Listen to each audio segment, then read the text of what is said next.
Welcome back, Flare community. I hope everyone's well and having an incredible start to the week. Happy Monday. And yeah, it looks like the chat's pretty busy already. We've got Senor Steak in here, Mama Jukes Alaska Off-Grid Groovy Moves TGS Source. Your name's grown since last time. Tasmanian, we've got Valiant Energy back in the house, Crypto Granny, Professor, Alan, Kubi as well, Anna, and Death Ranger. I hope you're all doing well. And yes, as I'm sure you're aware, this is the weekly update, and we're going to run through all of the significant news that's happened this week. And as always, as usual tradition, we're going to start here with the FTSOs and see who's leading the pack. I did just give this a quick refresh. I'm going to check the reward rate, sorry. And as you can see, we've got S-Toads again topping the charts. This is for the third week in a row, I believe, and you know, it's by quite a significant margin as well. So, and something else to note is that they're still well below the 10% cap of the vote power. So I don't know, I've been a big fan of S-Toads for a long time, mainly because of the conviction that you can evidently see from the Kingsmen and just the community as a whole. So I'm very bullish on this project in general. So we've got FTSO, S-Toads FTSO in first place. Second, we have FTSO IT. Third, Flare Dienst. Fourth, Alpha Oracle. And fifth, we have AFTSO. And this is done by Alex, actually. And I believe he's working on a decentralized exchange for Songbird too. So stay tuned for that. Speaking of FTSOs, we're going to keep on the FTSO theme here. And this was shared by FTSO AU, just showing how competitive it actually is to be what's considered accurate. So we can take a look at this picture here, and this is taken from the Flare Observer website. It's basically an analytical tool that you can, or signal providers can use to see how they're performing against other signal providers. And you can see that the range for Bitcoin, you know, it's $24,000 plus or somewhere around that area.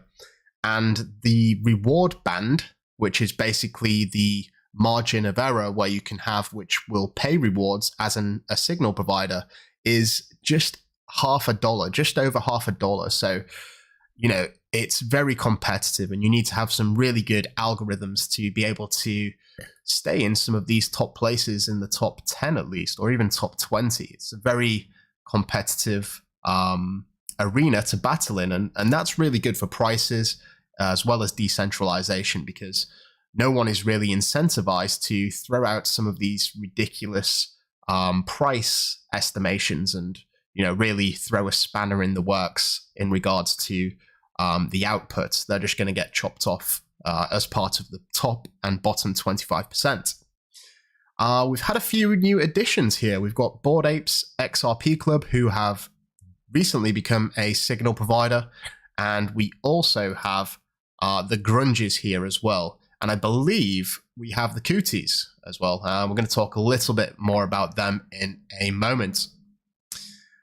I think this was one of the biggest newses. I think this is one of the biggest news drops this week, and that was the ability to connect to the Flare network. And I did create a video on this, a walkthrough, and I did just want to take this opportunity to clarify something. So if you're on a desktop, like you can see I am here, or a laptop, and if you're using something like a ledger device, you may want to use MetaMask. It's the only way you can really connect to Songbird at the minute, right? But a lot of people have been asking me about, you know, Bifrost. What happens about Bifrost? Well, you have to add a custom network to MetaMask, because this is how you interact with various chains. You know, you can have an Ethereum wallet, a Songbird wallet, and a Flare wallet. But with Bifrost, the application is going to handle this all for you. And you know, you may be aware of situations now where you go to a Web3 enabled site like Sparkles or FLR Finance, and you have to select from a drop down the Songbird network, right? And that's just going to be the exact same, but with the Flare network. So if you are a Bifrost user, Just sit tight. You're not going to have to do anything. It's going to be something that is released in a future update. Yeah, if you are wondering how to connect to the Flare network, you can watch this video, or you can view this handy document here posted by FTSO AU. And don't get me wrong, we are obviously still in observation mode. FLR has not been distributed yet, so there's not really much you can do. It's more of something you can do to prepare for when you do eventually receive it. Tim coming here with some gem coming from Telegram, I believe, and Dan P of the S-Toads community was asking, are we still on track to see if this week? I'm guessing it's something to relate to the proposal, because Hugo replied with, it's all written up, it's just going through the mill to be sense checked and refined. I'm just considering whether there is any further info to put in there to reduce questions on the proposal. In short, yes, I hope to get it out this week technically, but if not, by the end of Sunday, then Tuesday, as I am flying on Monday. So Sunday has obviously passed, it's Monday now, so it looks like we may actually get this information on Tuesday. At least that's what we're hoping. That's the latest from Hugo. So stay tuned for that. This may be something that people don't really know about. There are going to be some differences between the Songbird network and the Flare network when it launches. One of them being the vote power cap. It's going to be capped at 2.5%. So if we just jump back here to the FTSO list, you can see this vote power, and that basically means how much of the SGB on the Songbird network is delegated to a particular provider. So, you can say that S-Toads have around 6% of all of the SGB delegated to them, and you can see that there are some hovering around the current threshold on Songbird, maybe AFTSO, which is hovering around 10%. And basically, if you do exceed that 10% threshold, the rewards get diluted, okay? And this is what's going to happen on the Flare network. So basically, there's going to be an incentive to spread your delegations among many different signal providers, which I think is a really good idea. It's going to help with decentralization of the FTSO itself.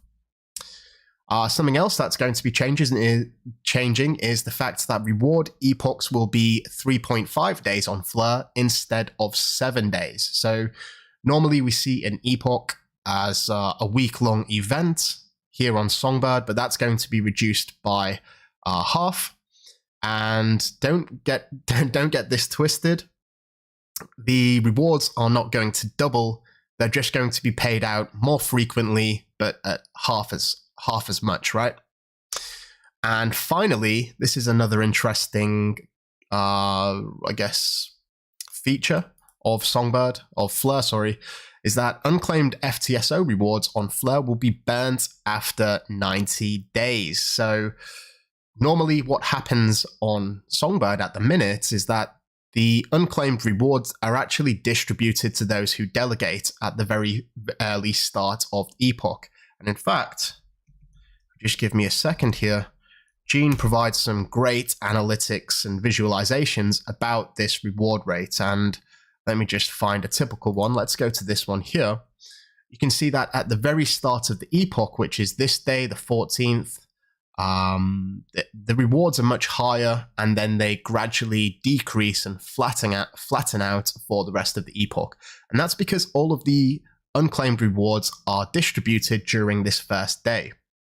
So that's something that's going to change. Yeah, I just thought I'd point this out for those of you who may not know. And I did get clarification on this from Tom T, who is the community leader and manager of the Flare team. So yeah, all verified sources, and just something I thought I would share.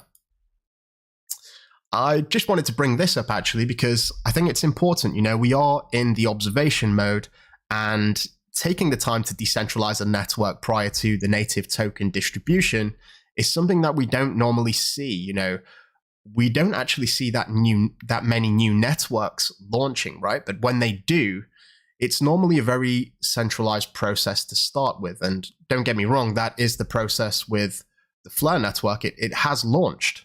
It was very centralized when it did launch because at the moment the Flare team launched it, they was the only people who have power of the consensus, right? Now, this observation mode is a period of becoming decentralized, and they're waiting until more validators join the network and the Flare team's influence on what is considered a valid or invalid transaction is diminished as more validators join the network. And after that point is achieved and the Flare network is sufficiently decentralized, they're going to distribute the token, right? And that's the best way that it can happen. So we're not that far away now, so please just hang tight. Good things are coming, and I think it's better to wait for something to be done the right way. And there's this famous quote here by Hugo, measure twice and cut once. Big news coming today from FLR Finance with FLR drops.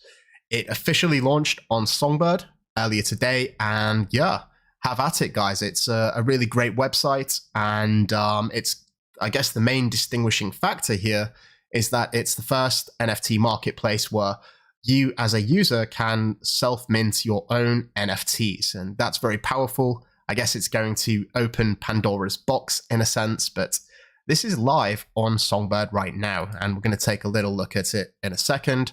I actually went through the process of minting my very own NFT using this website, and yeah, I must say it was very streamlined and exactly as you would expect. This is what it looks like.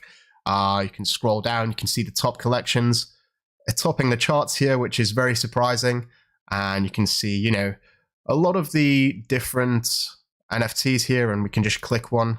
Just have a quick look at what it sort of looks like. You've got all of the properties or the traits that you may be familiar with. And yes, it's very similar in the sense that you can make an offer and you can actually buy them if someone's selling and all of that good stuff.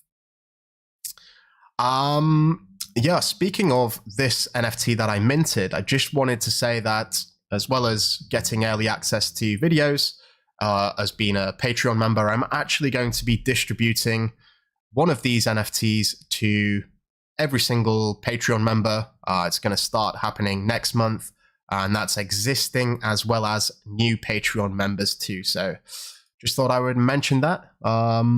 Yeah, there is a link in the description for anyone who is interested. Something else which is coming out from Cootie, and we're going to stay on the Cootie theme for just a second here. Cootie Finance has actually dropped. Well, it's in like a little testing phase at the minute, and I've had the pleasure of giving this a little test, and it's really great. You know, it's another way and another use case for the Cootie token. And, you know, I know Thoth, who is the head of the Cooties, he's been very busy indeed, and we are looking to set up another podcast like we did last time. So stay tuned for that in the near future. And as well, actually, I've had many people approach me about podcasts recently, and I think I may be sorting one out with Bannick of FLR Finance, who is going to talk a little bit about FLR drops too, because they have a lot of interesting things going on. It's not just a marketplace. Classic. It's not just a marketplace. They are going to add some interesting functionality in terms of physical items as well. And for those of you who may join the Discord chats on Thursday, you may already be familiar with what's being talked about there when Thanasimos joins us, and he always has a little bit of insight for us. Again, staying on the Cootie theme, Cootie Mart is coming, and this is the marketplace. It's going to be launching in the next hour, so this was posted my time about an hour ago, so stay tuned for that. I'm sure they're going to have a link soon. We also saw a preview of this NFT marketplace back when we did a podcast with the Cooties team member and leader, Thoth. So this looks really good as well. I can't wait to see the fully functioning alpha version, which again is coming very soon, so stay tuned for that. Those Nuggle fans out there of the Superbad series, they released the roadmap And, you know, I absolutely love roadmaps, and it's great communication just to see where the project is and what's coming in the future. Here it is. You guys can feel free to pause the screen and whatnot so you can get an idea of what's actually coming. You can obviously see that they've had the initial phases already done. You know, there's going to be comic books, there's going to be Nerdcoin, a game, and a metaverse. And this is just a sneak peek of some of the game projects that they're going to plan to launch. And this is on Unreal Engine 5. And, you know, as is the S-Toad's metaverse, it's really powerful technology, this Unreal Engine, and it just goes to show the quality of the assets. You know, it's not going to be this really blocky, like Minecraft or Decentraland type of metaverse. It's going to be really, what's the word? Can't think of the word right now, but it's going to be very detailed. Let's say that. Keep it basic, right? Here we go. This is Muradsky. I saw you in the chat earlier. Hope you're doing well, my friend. For those of you who may want to be an FTSO data provider or a signal provider, Muradsky has given you this GitHub repository, and it's written in Java. So this is quite a popular programming language. Definitely something to consider looking at if that's your jam. I thought I would let you guys know about that. Cootie's just rounding off here. 2 brand new marketplaces are launching today with the ability to upload NFTs to Songbird. And that is FLR Drops, which obviously just launched that we was talking about, and Cootie Mart, which is coming very soon. Hopefully within the hour. So I'll be sure to check that out. And yeah, I hope you do too. You know, I think this idea that there's so many marketplaces coming out, it's really great to see. It's great to see the ecosystem thriving and all of this friendly competition coming, and it's really going to drive innovation and new functionality that we haven't seen before. So stay tuned for that. I know I certainly am. And finally, before we wrap up, I just wanted to remind everyone who is a YouTube member or a Patreon member, be sure to check out the Discord, because we're always doing giveaways there, and every Monday we have a quiz, and you know, it starts 30 XRP each week, but we've sort of rolled it into a quiz league. And currently we do have, who do we have topping the table? Jimmy Thing topping the table, Hagen Cat in second place, freaking awesome of the S-Toads community. He's running in third, Senor Steak 777 in fourth place, and local legend Doc Bob D in fifth. And yeah, there's going to be a big winner every quarter. I may even put these up a bit, not sure yet, but yeah, that's the prizes at the minute. We're going to do that each quarter. So the first winners are going to be announced on the 30th of September. So yeah, if you are a member, hook up your Patreon account or your YouTube member account, and yeah, we'll hopefully see you there. So that pretty much wraps up this week's news catch-up. Again, for all the members, we are going to be heading over to the stage now to do the quiz and have a bit of a chinwag as always. But yeah, thank you all so much for watching. Please feel free to hit the like button. It always helps with the YouTube algorithm and all that good stuff. But that's pretty much it. And until next time, I'm out. We have liftoff.